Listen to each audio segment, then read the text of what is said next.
Денеска во Прилеп гласаат 455 болни изнемоштени лица, 104 осуденици во затворот и 68 штитеници во домот за стари лица.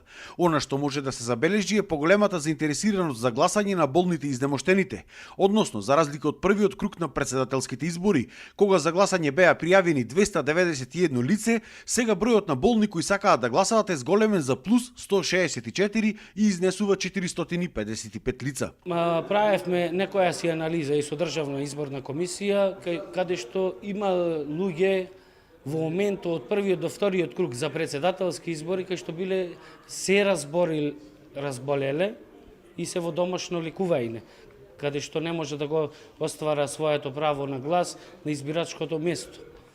Заради тоа таа бројка зголемена. Бројот пак на штитеници во домот за стари лица е ист. Гласањето се одвива во мирна и фер атмосфера.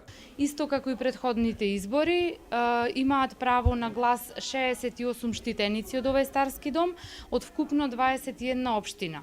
Гласањето се одвива нормално, без никакви пречки. Отворено е гласачкото место во 7 часот. Гласам и првиот круг, и вториот сега.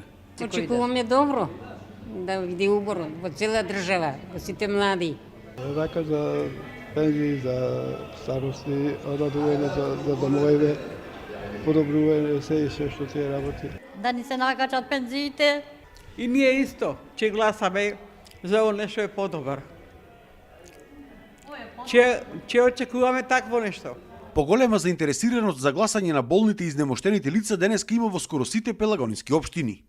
Во Битола таа разлика е плюс 84 лица, Долнени плюс 47, во Кривогаштани ќе гласаат 15 болни изнемоштени повеќе, а во Демирхисар разликата изнесува 41 болно изнемоштено лице.